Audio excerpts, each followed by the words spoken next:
Welcome, Kelly Konieczki, also known as Momcat Kelly.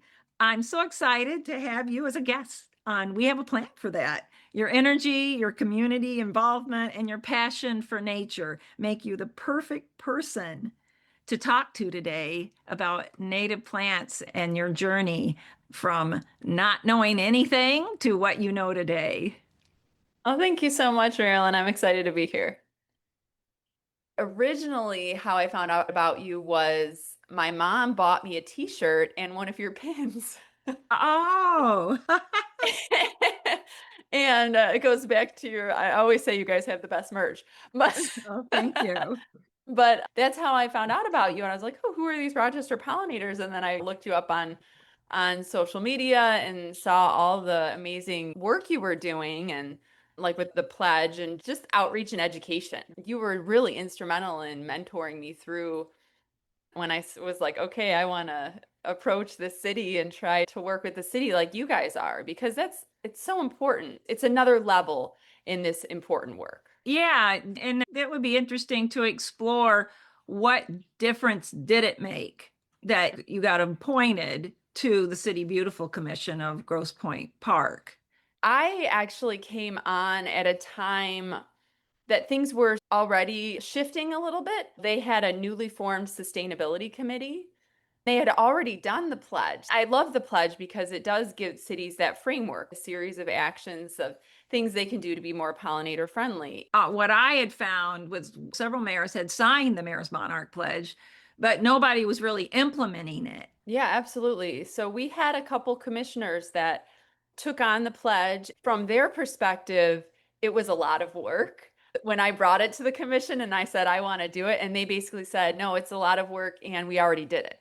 I took the initiative to find out more information. I met with Sydney who helps coordinate the pledge, and On the National Wildlife Federation side too? yeah, Yeah. I reached out and she was like, yeah, let's schedule a Zoom and we'll talk. And so then I went back, and I think the fact that I did that and just Mhm. showed that initiative and that I was really willing.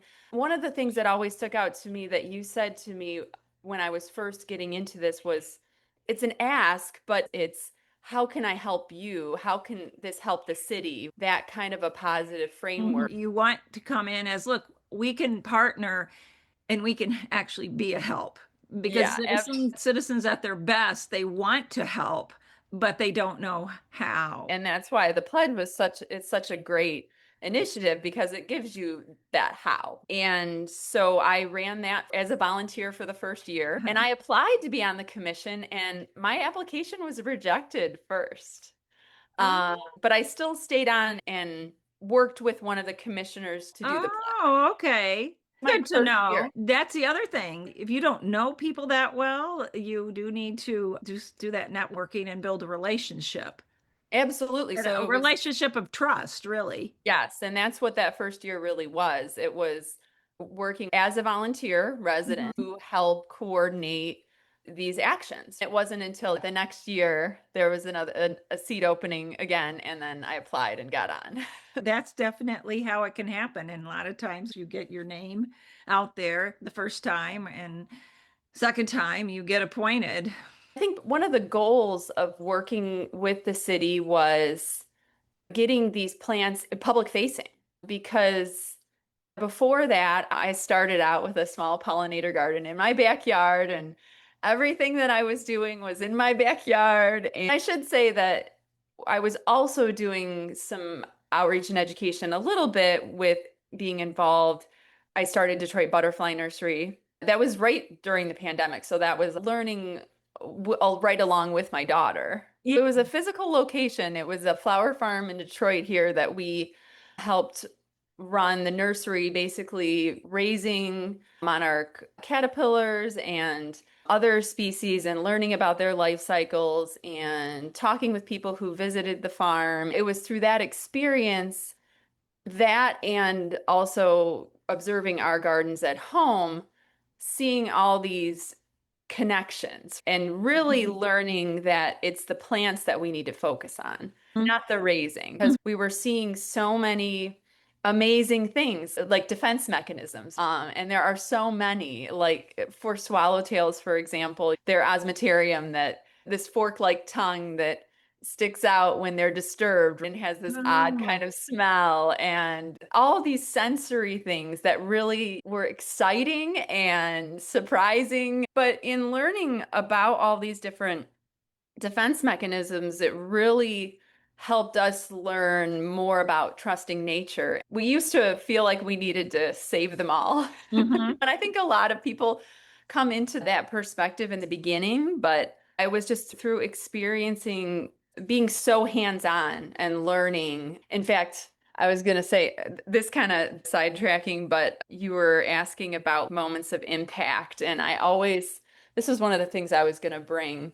I keep this on my desk. Oh, Photo of Matilda. This was our very first chrysalis, oh, that nice. monarch butterfly that emerged, that was given to us by a friend, actually. This is even before Detroit Butterfly Nursery. Oh, But it's just like that. If you've ever watched a monarch emerge from a chrysalis or anything mhm. like that, it's just there's so much awe and wonder and joy, and you're just like, this moment here is what inspired us to create our small pollinator garden in the backyard. Oh, We I had see. started hearing about how the monarch butterfly was in decline, and so we wanted to do something, and that was our first effort in learning. And at that time, I laughed, but we just had no idea all of the interconnectedness of nature. It's fascinating. I didn't either. I didn't know why butterflies weren't coming to my backyard when I started the journey as well, the same as you. Just everything I learned was, oh my gosh,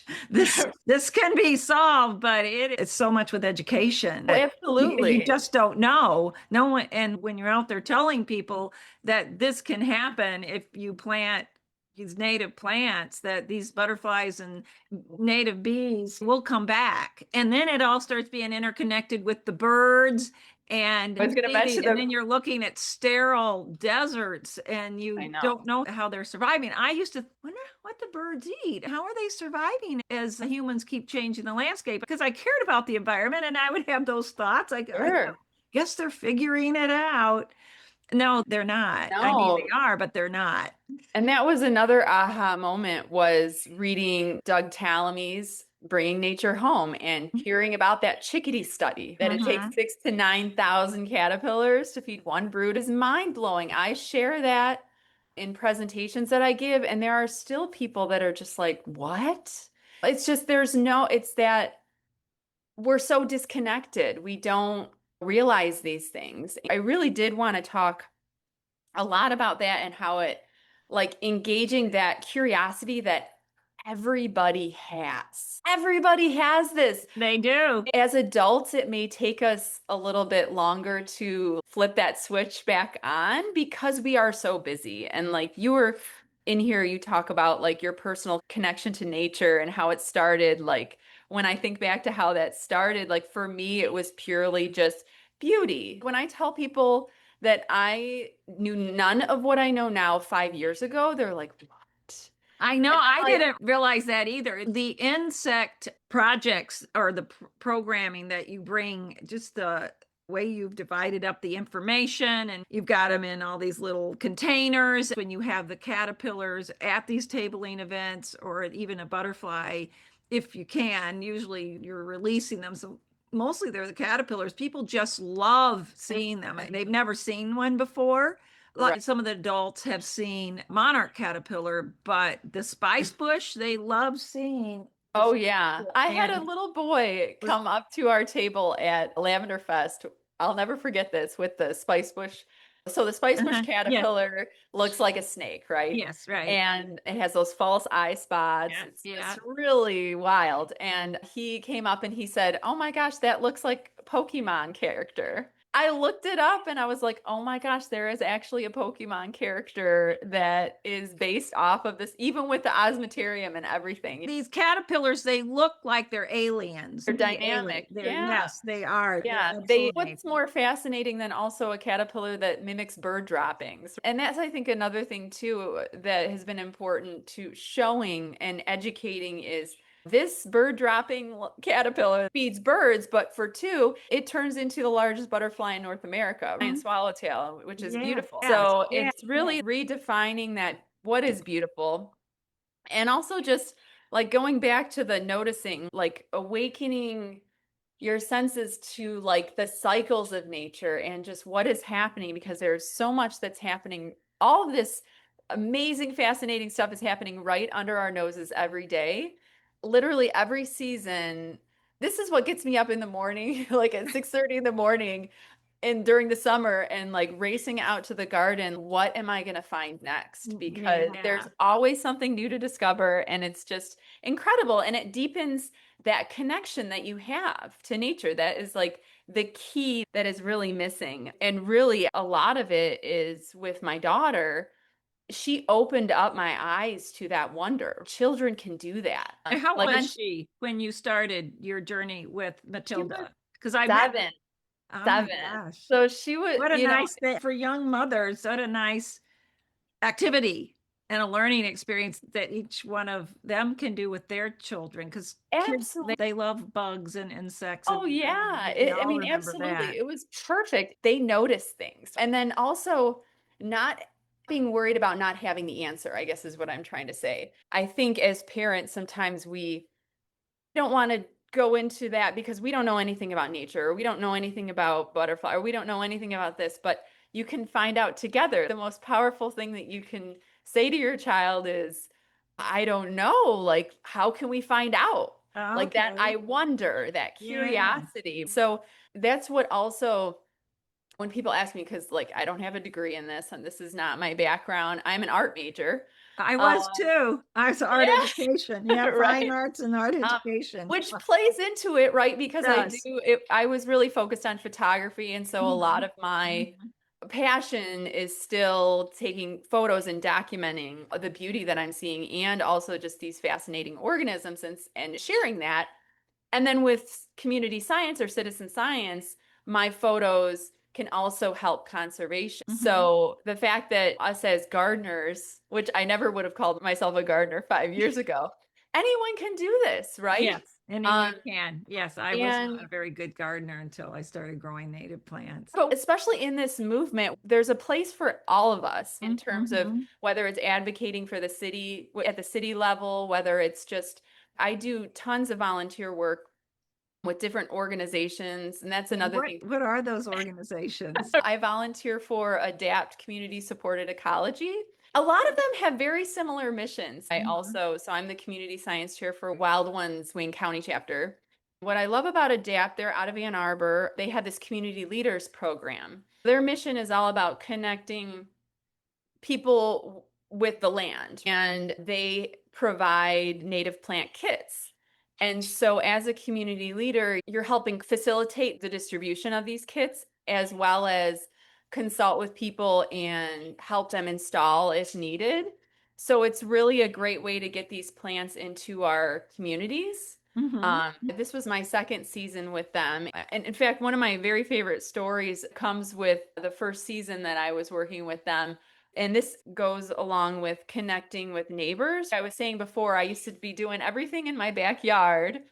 And then I finally got the courage to, I've removed about 1,000 square feet of grass in my front yard. So when I started doing that, that's when I really started having conversations with neighbors, because it's one thing for us to be planting native plants and doing our own little thing, but we really want to be creating these pollinator pathways, Sure. habitat corridors, getting other people on board. And if other people aren't on board too, this was something too that in one of his trainings he was saying, if your neighbors aren't on board and you have this native plant garden in your front yard and you're there for years and then you move, and not, the rest of your neighborhood doesn't look like that, guess what's going to go pretty much probably go away, unless somebody that's just as interested in native plants, that habitat is just going to be gone. And that really struck me.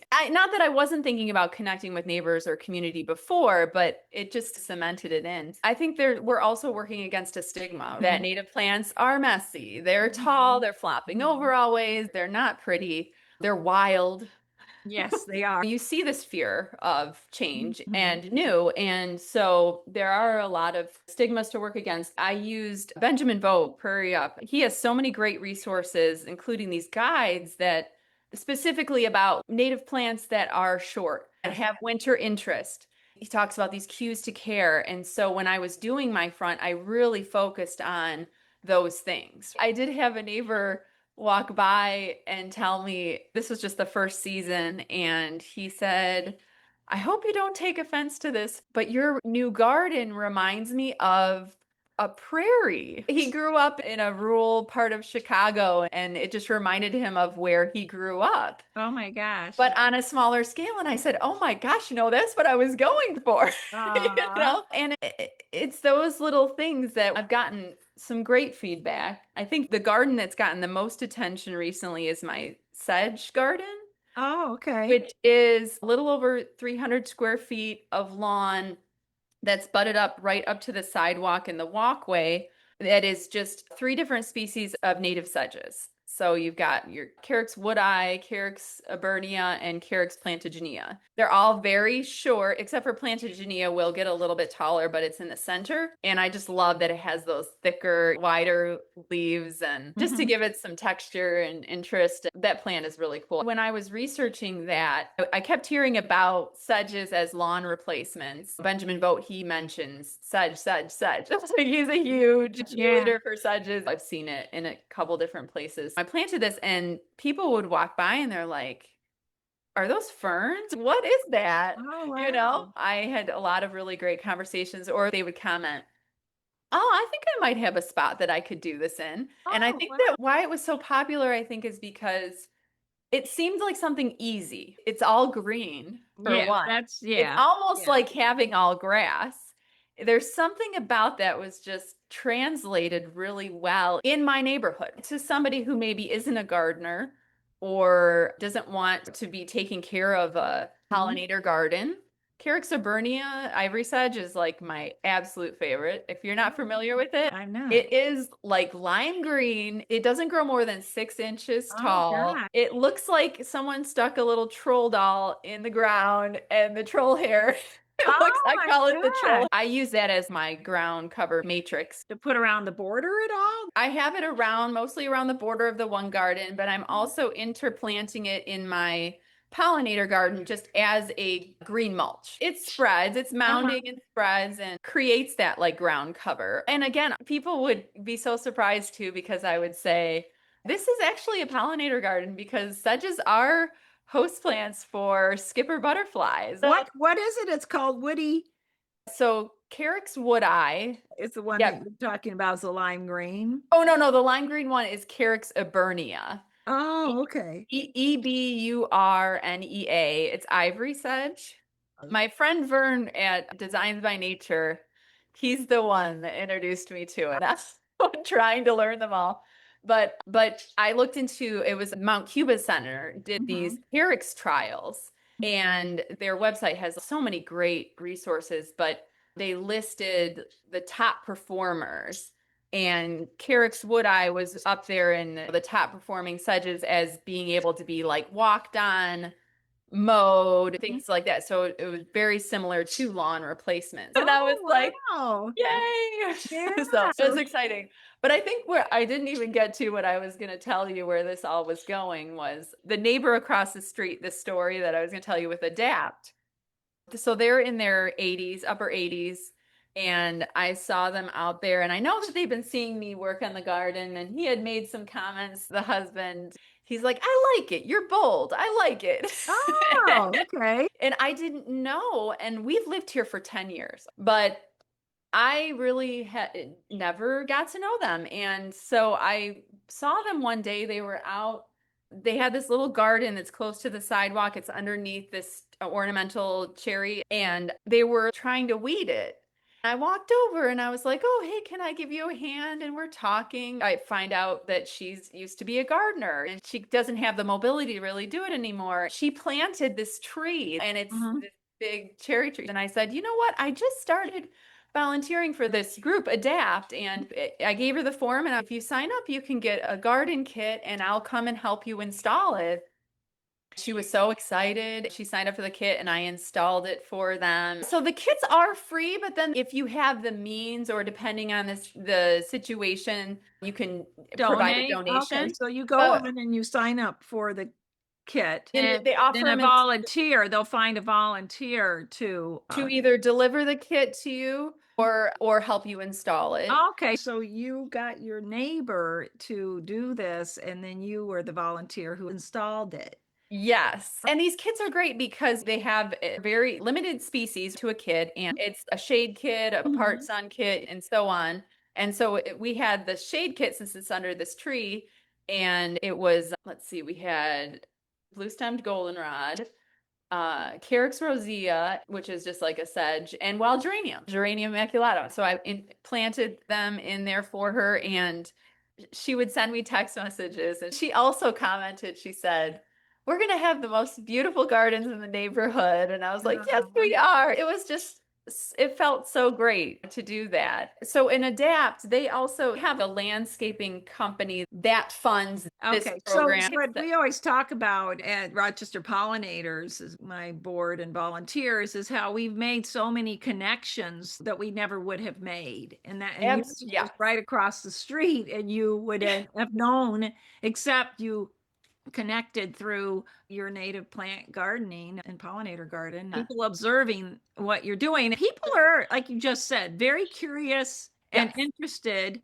and not always as critical as you think, especially if you have a sign that says pollinator garden. Sometimes that pollinator friendly garden, people will go, "What does that mean?" And then the plants are different looking, and people love to see something new. So when they're like leaning into your grasses, they're like, "Whoa, I've never seen that before." And that causes that curiosity to be sparked. And then you have, then there's a deeper meaning to all of what we're all doing on the native plant side, that is trying to encourage people to restore their landscapes with native plants and trees and shrubs to save our pollinators and the birds and basically our ecology or the environment. Absolutely. I think starting small, I guess not discouraging them and saying you don't have to remove 1,000 square feet of Right. lawn We, like I we did, say right? just plant one or two. You'll get to know them. You might like them.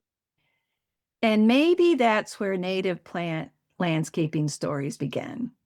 Not with perfection, not with a massive plan, and not with knowing everything. Just planting a few native plants and see how it grows or see what happens. With Kelly's story, it not only shows when she decided to move her backyard landscaping to the front yard, it didn't just change her front yard landscaping. It changed conversations, it built connections, and it created possibility. So, in part two, when I talk to Kelly again, we're going to explore what it really means to rebuild your relationship with nature and why that connection might be one of the most hopeful things that we can grow right now. But for now, for those of you who are beginners, start small. You might like it. And as Kelly said, it's moving hope forward. So thank you for listening to our episode of We Have a Plan for That.